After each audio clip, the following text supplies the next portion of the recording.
नमस्कार साथियों, स्वागत है अपने YouTube channel study help Hindi में।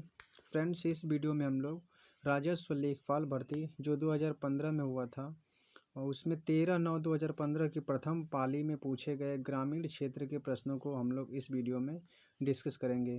तो यदि आप लोगों ने अभी तक इस चैनल को सब्सक्राइब नहीं किया है तो प्लीज़ चैनल को सब्सक्राइब जरूर कर लीजिए।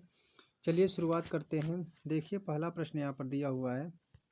उत्तर प्रदेश में लिंगानुपात वर्ष 2001 में 898 से वर्ष 2011 में डैश तक पहुंच गया।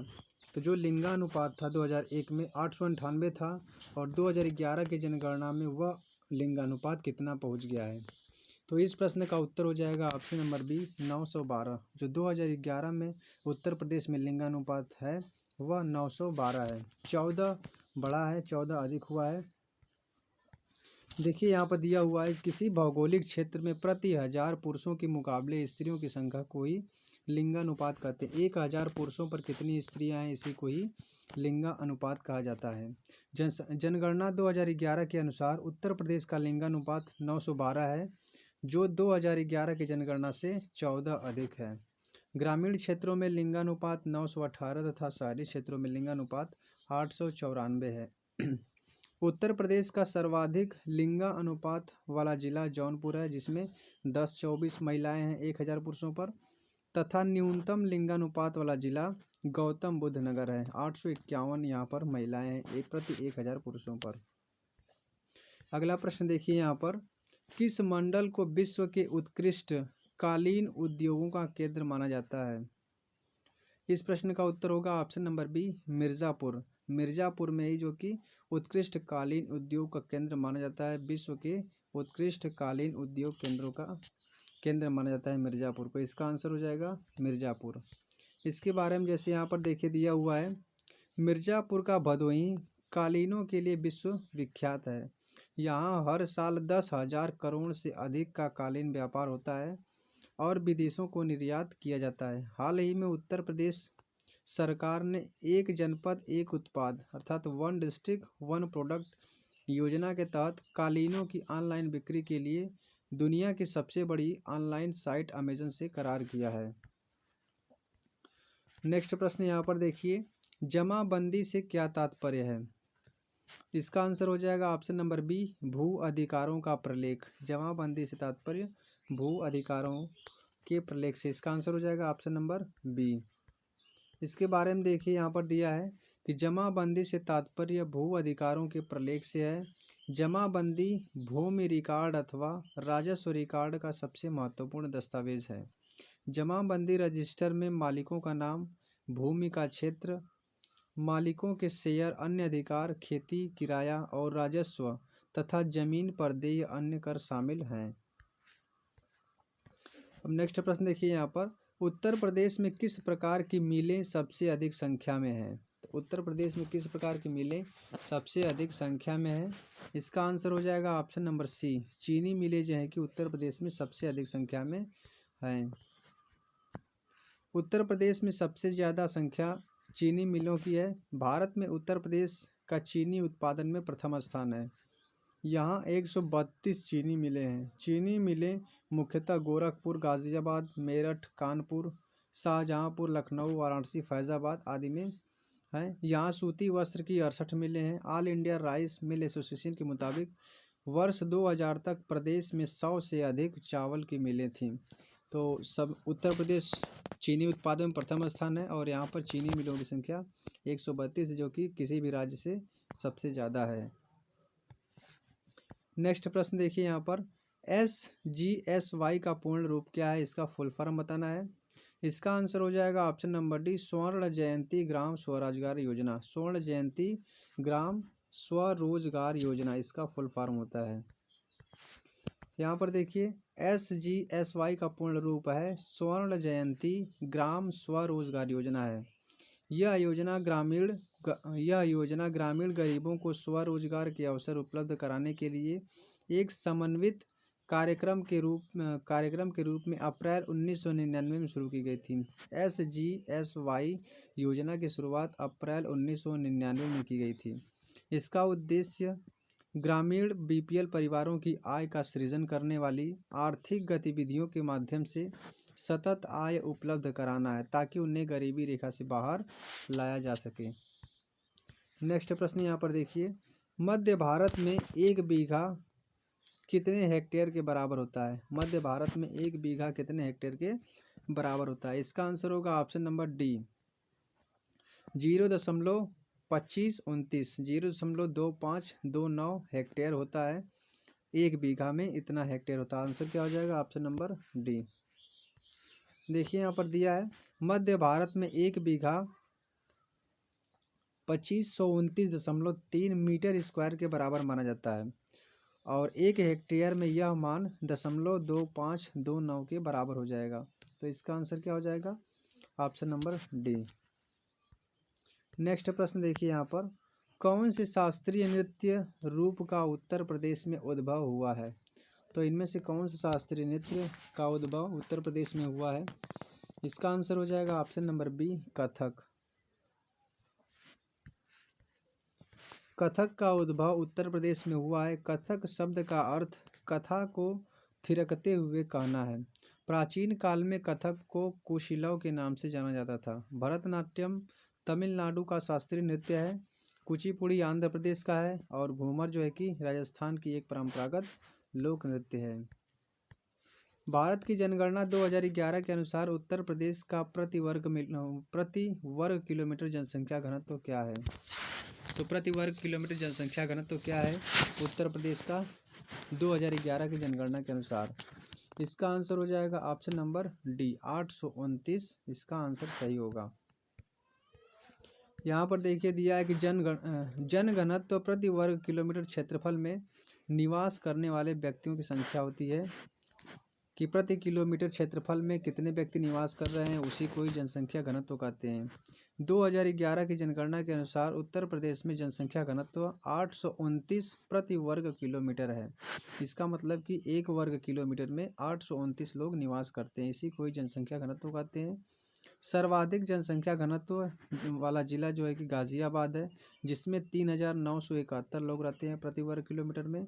और न्यूनतम जनसंख्या घनत्व वाला जिला ललितपुर है, जहां पर 242 लोग प्रति वर्ग किलोमीटर क्षेत्रफल में रहते हैं। नेक्स्ट प्रश्न देखिए यहाँ पर, राष्ट्रीय ग्रामीण पेयजल कार्यक्रम NRDWP के अंतर्गत 2022 तक देश में हर ग्रामीण व्यक्ति को उनके घरेलू परिसरों में या उनके घरों में क्षैतिज या ऊर्ध्वाधर दिशा में 50 मीटर की दूरी से कम पर कितने लीटर प्रति व्यक्ति प्रतिदिन पेयजल उपलब्ध होना चाहिए? तो 50 मीटर से दूरी से कम पर कितने लीटर प्रति व्यक्ति प्रतिदिन पेयजल उपलब्ध होना चाहिए?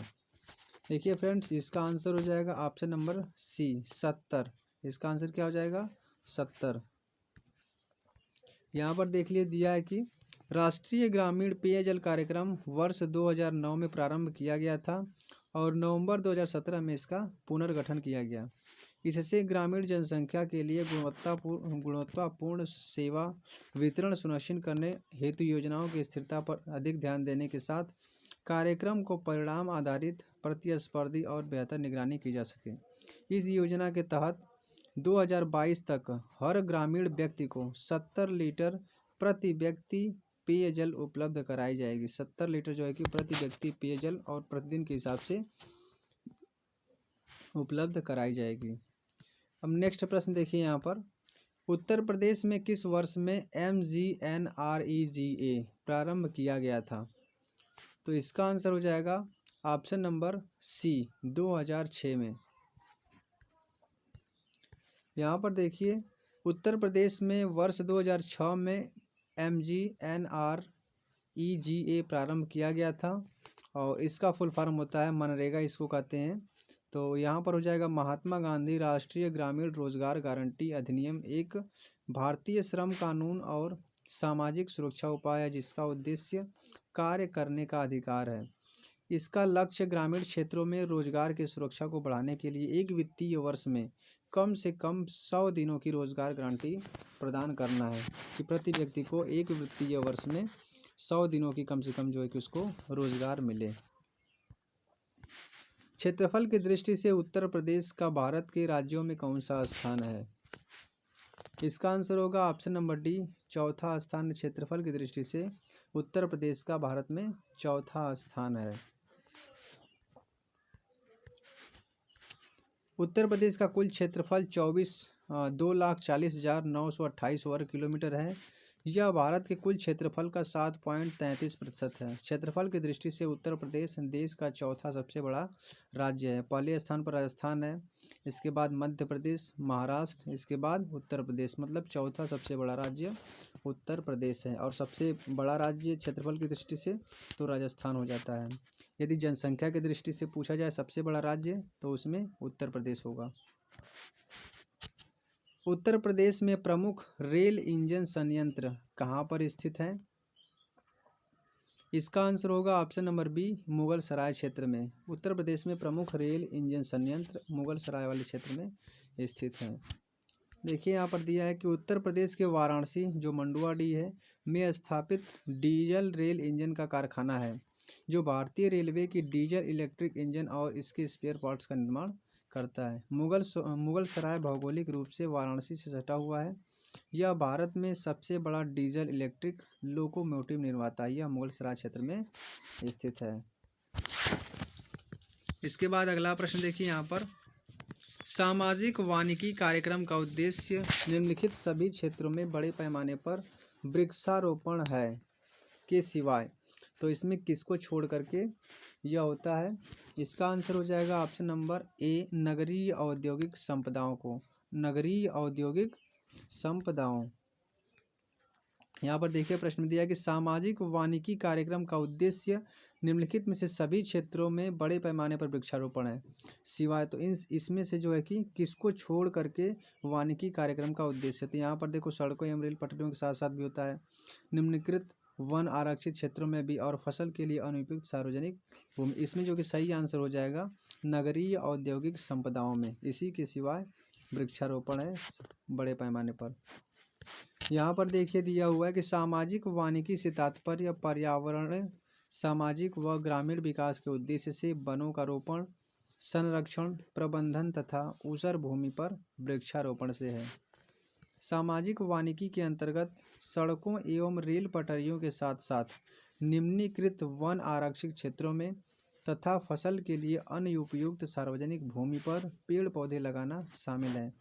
सामाजिक वानिकी कार्यक्रम नगरीय संपदा औद्योगिक संपदाओं में शामिल नहीं किया जाता। नेक्स्ट प्रश्न देखिए यहाँ पर, उत्तर प्रदेश राजमार्ग भू नियंत्रण अधिनियम किस वर्ष में पारित किया गया था? इसका आंसर हो जाएगा ऑप्शन नंबर बी, 1945 में। उत्तर प्रदेश राजमार्ग भू नियंत्रण अधिनियम 1945 में पारित किया गया था। आंसर क्या हो जाएगा? Option number B. नेक्स्ट प्रश्न देखिए यहाँ पर, मध्याह्न भोजन कार्यक्रम मिड डे मील प्रोग्राम के अंतर्गत मध्याह्न भोजन के पकाने, परोसने व उपभोग करने में स्वच्छता का ध्यान रखने के लिए जांच पड़ताल कितनी आवृत्ति पर करनी चाहिए? इसका आंसर हो जाएगा ऑप्शन नंबर डी, दैनिक। मतलब कि मिड डे मील प्रोग्राम के अंतर्गत स्वच्छता का ध्यान और जांच पड़ताल दैनिक मतलब कि डेली, रोज उसकी आवृत्ति पर करना चाहिए।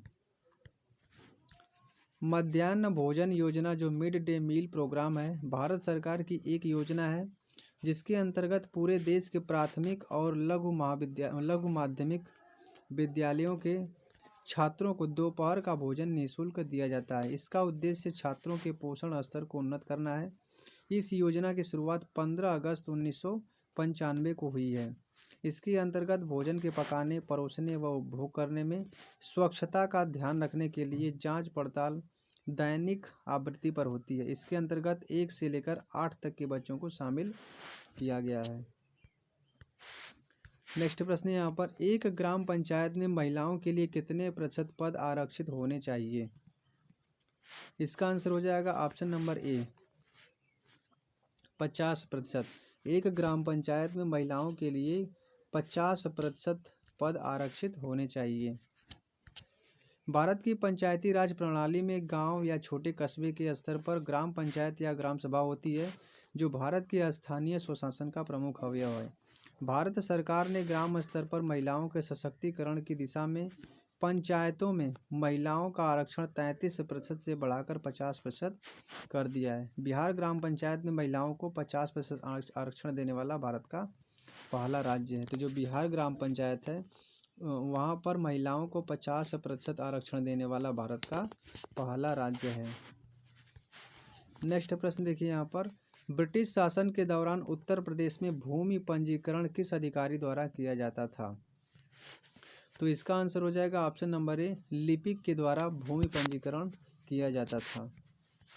ब्रिटिश शासनकाल के दौरान उत्तर प्रदेश में भूमि पंजीकरण लिपिक द्वारा किया जाता था। वर्तमान समय में यह कार्य लेखपाल द्वारा किया जाता है। काजी का संबंध न्याय व्यवस्था से था। राज्यसभा में कितनी सीटें उत्तर प्रदेश से हैं? तो राज्यसभा में कितनी सीटें उत्तर प्रदेश से हैं? इसका आंसर होगा ऑप्शन नंबर सी, 31 सीटें जो है कि उत्तर प्रदेश से हैं राज्यसभा में। राज्यसभा में 31 सीटें उत्तर प्रदेश से हैं। राज्यसभा संसद का उच्च सदन है जो कभी भंग नहीं होता। उत्तर प्रदेश में लोकसभा की सीटों की संख्या 80 है और राज्यसभा का सभापति भारत का उपराष्ट्रपति होता है। नेक्स्ट प्रश्न देखिए यहाँ पर, बीपीएल सूचियों से छूटे हुए बीपीएल परिवारों को लाभ पहुंचाने के लिए कौन सी योजना प्रारंभ की गई? इसका आंसर हो जाएगा option number D, Samajwadi pension योजना जो है कि पेंशन स्कीम शुरू की गई थी। जो बीपीएल सूचियों से छूटे हुए बीपीएल परिवारों को लाभ पहुंचाने के लिए समाजवादी पेंशन स्कीम की शुरुआत की गई थी, जिसके अंतर्गत 1500 रुपये उन्हें लाभार्थियों को, इसमें जो है कि समाजवादी पेंशन योजना के तहत जिले के लाभार्थियों को तिमाही किस्त के तौर पर 1500 रुपये उनके बैंक खाते में भेजे जाते थे। नेक्स्ट प्रश्न है, निम्नलिखित में से कौन सा एक उत्तर प्रदेश राज्य के अधीनस्थ न्यायिक सेवा के रूप में कार्य करता है?